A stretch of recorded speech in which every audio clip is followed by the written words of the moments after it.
Hi guys, welcome back to my YouTube channel. My name is Priscilla, and as usual, I'm back for a story time. I have my notes written in my book, so I'll be looking down. So the topic today is, I think by now you've sort of seen the kind of videos that I like to shoot. So today I just want to share about my experience being unemployed for, I think, 7 months. Yeah, that was in 2015, and just share some tips that helped me network and while being unemployed. Today, as you can see, I'm sitting in front of my window. I changed my filming. I just want to sort of try and see what works and what doesn't work. So welcome. For those who have not yet subscribed, please subscribe. We have a target to grow this family and just share positivity, and yeah, so please share with your friends, subscribe, and come back. So I was unemployed, as I said already, for 7 months in 2015. So in 2014 I left Uganda to go and do my master's in South Africa. It was a very, very nice experience. I enjoyed myself. Then I came back home. So when I came back home, of course, I'm armed with my master's degree, my high horse, and I'm like, I cannot have a certain kind of money. I will definitely look for a job, and I wanted at that time a specific amount of money as a salary. So I started applying. I applied, and I applied, and I applied. And all these were jobs that I was seeing in newspapers, jobs that I actually knew I was qualified to do. But guys, 1 month, 2 months, 3, 4, 5, 6, like 7. And remember, I had come back home at the end of 2014, around November. So of course I had some savings from my master's program. But as the months went by, the savings went, and also I had moved out of home to move in with a friend of mine because I didn't think I'll stay unemployed for so long. So the idea was I stay with her for just because I didn't want to go back home and stay with my parents. So I said I'll just stay with her for a few moments, and then I'd move on to my own place when I get a job. Yes, that did not happen. The first month came, the second, so it was a very, very trying time. It was very, very difficult, and a season of unemployment does really make you question yourself. Like, you can sometimes start wondering, maybe I made a mistake, maybe I should never have left home to go and study, maybe I should have kept my job. And then also you compare yourself to your friends who are already working, who you left behind, and they are progressing in their careers. So it's a very, very difficult time, but I had such a great supportive system. My family and my friends were supportive. So I just want to share what were some of the tips that I learned in terms of networking, and what kept me going, and what kept me applying from one job to another, and what did I do while waiting. So I'll be looking down in my book. I made a few notes. Yes, I'm an academic like that. Anyway, so one of the things that I learned, and in terms of networking and in terms of surviving a season of unemployment, or a season of a career break, or a low season depending on what you're doing, is one, you have to be clear about your goals. So I knew what I wanted to do. I wanted to be in development. I did not want to go back to work for a law firm. I've always been someone who wants to work in development. So that was my goal. So I started seeking out people that I knew in my other life, like from high school, from university lecturers that I had talked to, that I had worked with on some projects. And I just let them know, you know what, I'm back and I'm looking for a job. If you have any projects, please let me know. And the second tip that I learned is you must break out of your comfort zone. You must meet new people, because my circle of friends were all the same age. So of course, and we are all around, like all of us who are in our careers just starting out. So definitely no one's going to give you a job, because all of you are around, they're going through the similar things. If not, people are looking for promotion, others are still moving from their first job to another. So it's very challenging for you to be in the same, like, for you to rely only on your friends. So one thing I learned is that you must break out of your comfort zone. So I had to go outside my friend circle, and reach out to potential employers. I would write my CV and Google organizations that I thought I wanted to work with, and I'd walk in. I remember there's an organization called the Human Rights Network in Uganda, so I walked into it and I told them, I'm so and so, my name is this is my CV, these are the skills I have. I'm looking for an internship, because at this point in life, I was like, I need to get something. I need to start doing something, or else I'm running mad sitting at home. But yeah, that's what I did. And actually, Human Rights Network called me, you know.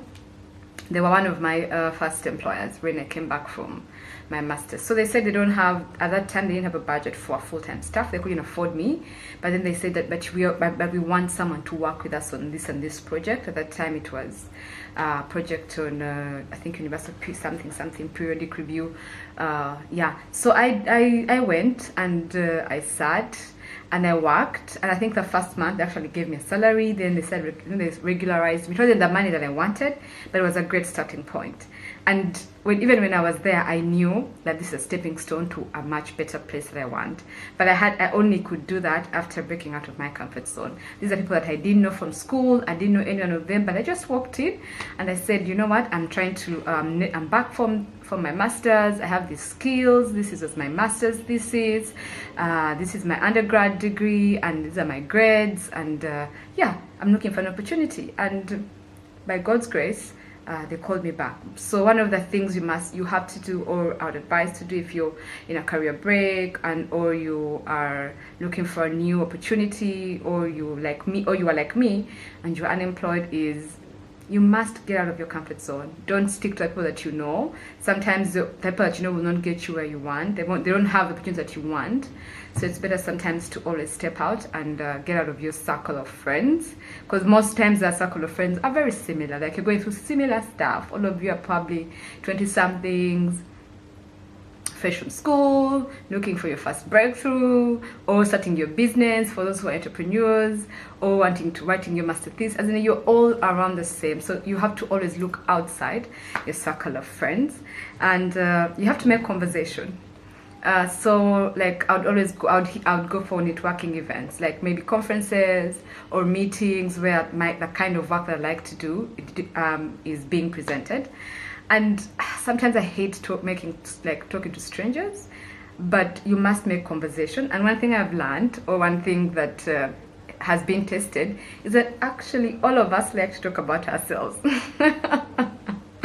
Yeah, like people like talking about themselves. So that's the best way to start networking with a potential employer or a potential person who may give you business.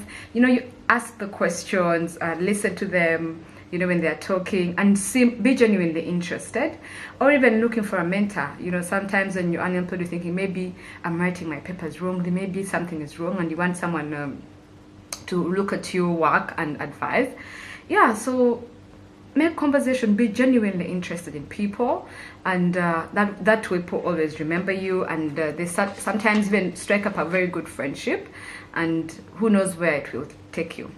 Then my fourth tip of while networking with potential employers, at an event, at a conference, at a launch of a report, whatever, maybe even out while having drinks or dinner, is to show that you're actually interested in the work that you're doing. For example, ask many problems in your area, in your field, that and ask them how they have been able to solve it.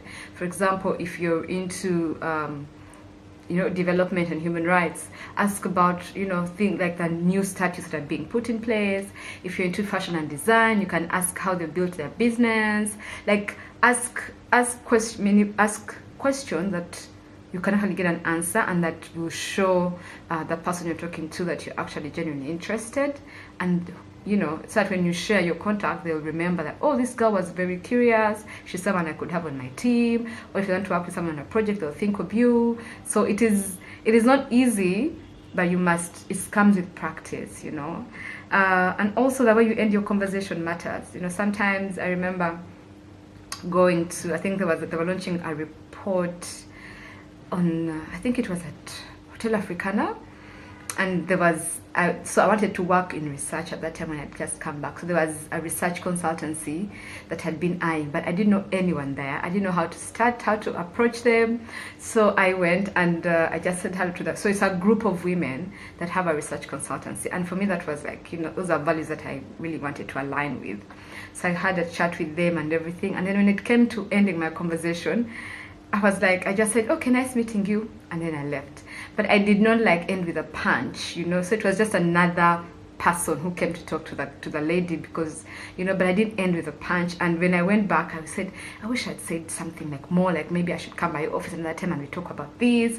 Maybe I should have, you know, I should have been more or maybe more memorable in my ending of the conversation. So yeah, that's another tip that I learned, that when you're ending your conversation with someone that you're networking with, it's always nice to, you know, end with a punch, because they meet these people meet quite a number of events, at conferences, and they forget, you know, and you don't want to be someone that they've met and yeah, you just forget. So next time when you call, they'll be like, sorry, who are you, where did we meet? No, I don't remember you. And then you go through the motion. Oh, we met here, I was wearing this dress, my hair looked like this, you know. So yeah, always try to end your conversation with a punch, with something that is memorable, and with a reason why, maybe like a follow-up conversation or something. And also in terms of your business cards, I never had business cards at that time, because I just, you know, I didn't know, like I didn't really know. But as I kept reading more about networking and knowing how to just to make your elevator pitch and listening to all these you know, business people, one thing they always advise is to digitize your business card. And it's very true. And I look at myself, like when I'm at events and people give me their hard copy business cards, I don't know, do you guys keep business cards? Like, I don't. I come home, I put it on my dresser, and it ends there. Then after a few days, I clean and throw it away. So, or it will find it in some random bag. And sometimes you don't even remember who that person was. But I think the idea of having a digital business card is very good, because then you can drop it on someone's phone, you can send them a WhatsApp, send them an email, so that you're following it up with an actual action. But just a normal handing off a business card, it's just so, it just ends there. Like there's no follow-up action. So if you are in a space where you're looking for, you know, a job, you're looking to get up, you're looking to make a move from one company to another, and you're networking, sometimes it's good to have that digital business card, and you can airdrop it, Bluetooth, like, you know, there's so many ways of sharing without necessarily getting people's numbers. So that's one other way. But also, most important is create a follow-up plan. So I remember I got, of course, my mom was like, oh my god, you're unemployed. So she reached out to all her people and everything. And like, guys, you'd visit people, like you'd go to people's offices and say, oh yeah, so and so, they sent me here to have a chat with you. And the person said, oh yeah, leave your CV and your documents, we'll get back to you. You wait, and you know, there's a bit of pride, and you're shy to reach out and say, oh yeah, I actually, you know, I met you like 2 weeks ago, you said you'd get back to me, any feedback, you know. So you sort of don't want to come off as pushy or desperate.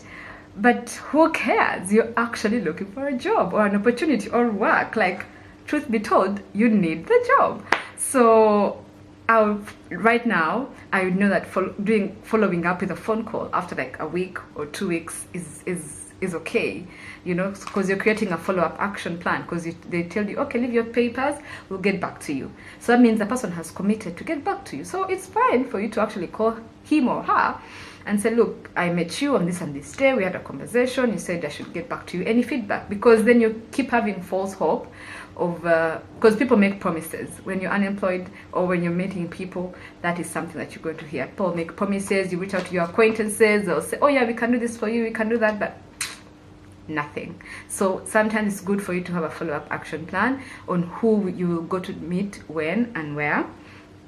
But also, lastly, just have fun and be yourself while talking to these people, to potential employers or potential business partners, or, you know, making a pitch or with whatever. Just have fun and be yourself. Like, sometimes you're in a workshop, in a conference or a meeting, a high-level meeting, and they make a joke, and you say to someone who probably be like, oh my god, this is someone who's a mover and shaker in your industry, and you're also uptight, you're so scared to even laugh or to, you know. But just be yourself. If they make a joke and you want to laugh and whisper and say, oh my god, that is funny, do you find it funny too? Like, just be yourself. Don't, of course, be too dramatic. if yourself is too dramatic, then I don't know. But please, just have fun. Like, if you have, just have fun while at it. And yeah, so that's my story time.